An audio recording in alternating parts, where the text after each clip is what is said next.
ప్రత్యేక సమగ్ర సవరణ ఎస్ఐఆర్ అంశంపై movement for peace and justice సంస్థ అధ్యక్షులు మహమ్మద్ హలీం ఆధ్వర్యంలో కాకినాడ జ్యోతుల మార్కెట్ సమీపంలో గల సీరత్ కమిటీ ఫంక్షన్ హాల్లో అవగాహన సదస్సు నిర్వహించారు.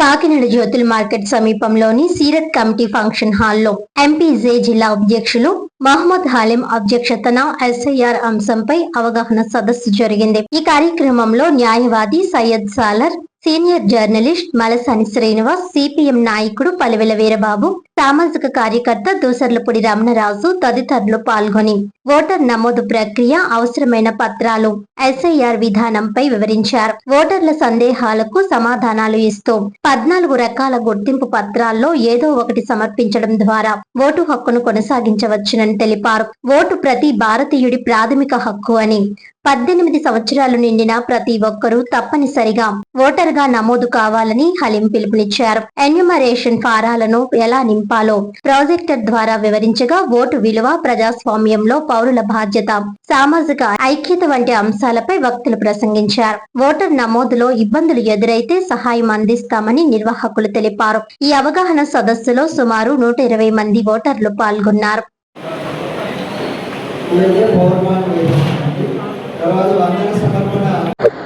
అందరికీ నమస్కారం అండి.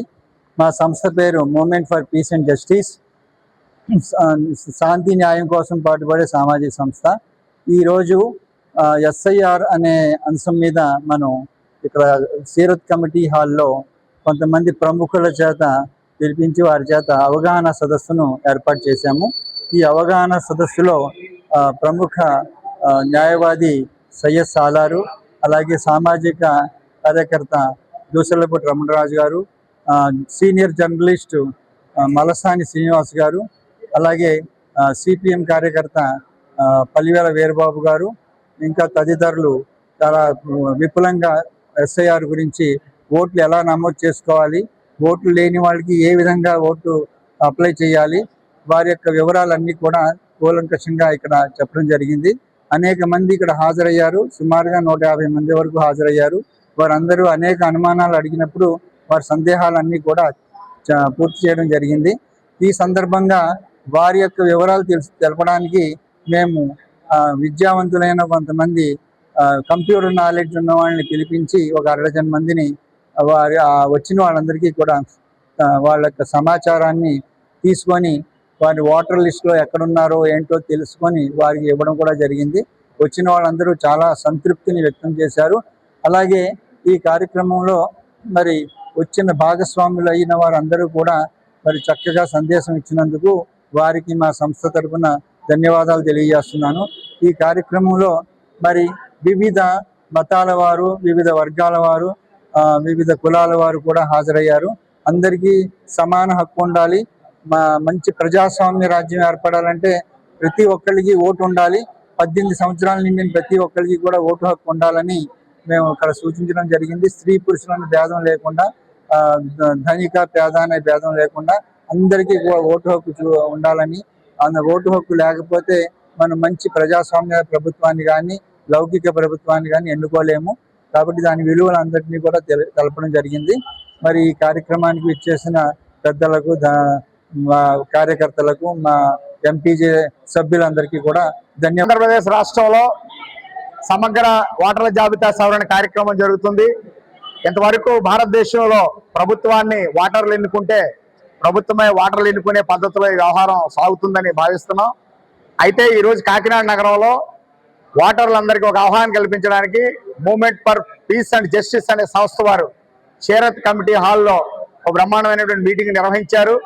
ఓటర్లందరికీ విజ్ఞప్తి ఏమిటంటే 2002 ఓటు కలిగి 2004 ఓటర్ లిస్టులో పేరున్న వాళ్ళని మ్యాపింగ్ జరుగుతుంది. ఆ రకంగా కాకినాడ నగరంలో 65% ఓట్లు మ్యాపింగ్ అయినట్టు అధికారులు చెప్పారు.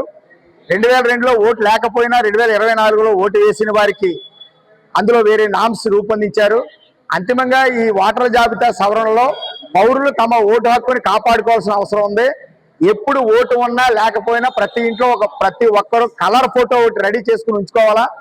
1987కు ముందుకు పుట్టి 2002లో ఓటు లేకపోతే కొన్ని రకాల డాక్యుమెంట్స్ సబ్మిట్ చేయాలని ఉంది. 2002 నుంచి 2024 మధ్యలో జన్మించిన వారు కొన్ని రకాల డాక్యుమెంట్స్ సబ్మిట్ చేయాల్సినటువంటి పరిస్థితి ఉంది. కాబట్టి ఈ ఓటర్లో ఏ డాక్యుమెంట్ సబ్మిట్ చేయాలన్నా ఏమి చేయాలన్నా ఇందులో కొన్ని నామ్స్, వారు ఓట్లు తొలగించడానికి 3 పద్ధతులు చెప్తున్నారు. ఒకటి, మరణించిన వారు ఓటు తొలగిస్తామని, అదేవిధంగా డబుల్ ఎంట్రీ, 2 చోట్ల ఓటు ఉంటే ఓటు తీసేస్తారు. ఎక్కడ ఓటు ఉంచుకోవాలో ప్రజలు తాము నిర్ణయించుకోవాలి. మూడోది, పర్మనెంట్ మైగ్రేషన్, వేరే ఊరు కానీ వేరే దేశాలు కానీ వెళ్ళిపోయిన వాళ్ళు ఇంకా రారు అనుకుంటే ఓటు తొలగిస్తారు. టెంపరీగా బతుకుదెరువు కోసం వెళ్ళిన వాళ్ళు ఓట్లు ఉంచుకోవడానికి ఆ కుటుంబ సభ్యులు కొన్ని పత్రాల మీద సంతకం పెట్టి వారే ఎన్నికల అధికారికి సబ్మిట్ చేయాలి. కాకినాడ నగరాన్ని 6 డివిజన్స్ కింద విభజించి మొత్తం నగరానికి ఎన్నికల అధికారిగా అడిషనల్ కమిషనర్ గారు ఉన్నారు. 6 భాగాలకి 6 అసిస్టెంట్ రిటర్నింగ్ ఆఫీసర్లు పెట్టారు. కింది స్థాయిలో బూత్ లెవెల్ ఆఫీసర్లు పెట్టారు. రాజకీయ పార్టీల తరఫున గుర్తింపు పొందిన రాజకీయ పార్టీల ప్రతినిధులు బూత్ లెవెల్ ఏజెంట్లుగా ఉన్నారు. కాబట్టి ఓటర్లు అందరూ తమ ఓటుని కాపాడుకోవడం కోసం తాము సబ్మిట్ చేసినటువంటి ఫారాలు సబ్మిట్ చేస్తూ 2026 జూలై 20కి మొదటి ఓటర్ లిస్టు ప్రింట్ చేస్తామని కలెక్టర్ గారు నేను చెప్పడం జరిగింది. ఆ ఓటర్ లిస్టులో ఓటు ఉందో లేదో చూసుకుని అప్పుడు క్లెయిమ్స్ అండ్ అబ్జెక్షన్ చేయాలి. మొత్తంగా ఈ ప్రక్రియలో యథాలాపంగా ఓటు నమోదు జరగదు, పౌరుల యొక్క చైతన్యంతోనే ఓటు నమోదు జరుగుతుంది. కాబట్టి ప్రతి ఒక్కరూ ప్రజాస్వామ్యంలో అత్యంత కీలకమైనటువంటి ఓటు హక్కును కాపాడుకోవాలని ఈ రోజు షీరత్ కమిటీ హాల్లో జరిగిన movement for peace and justice సంస్థ వారి సదస్సులో వక్తలందరూ చెప్పడం జరుగుతుంది. భారతదేశంలో మనిషి పుట్టుక నుండి మరణం వరకు కూడా ప్రతి అంశము ఆధార అనుసంధానంతో నడుస్తూ ఉంది.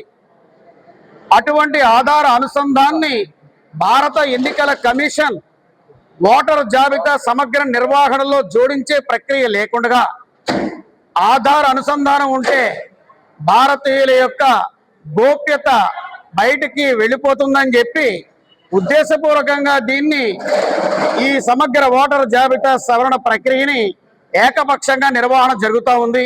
దీనివల్ల అనేకమైనటువంటి అనర్థాలు జరుగుతున్నటువంటి పరిస్థితులు కూడా అందరికీ అర్థమవుతూ ఉన్నాయి. ఈ రోజున ఆంధ్రప్రదేశ్లో ఈ యొక్క కార్యక్రమం ప్రారంభమైంది.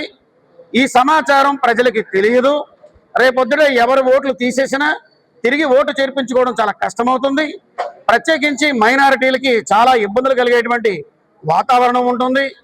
కాబట్టి ప్రజలు కోటీశ్వర్లు కాకపోయినా ఓటు అనేటువంటిది ఉంటే ఓటీశ్వర్లుగా ఈ యొక్క భారతదేశ ప్రజాస్వామ్యంలో చలామణి అయ్యేటువంటి అవకాశం ఉంటుంది.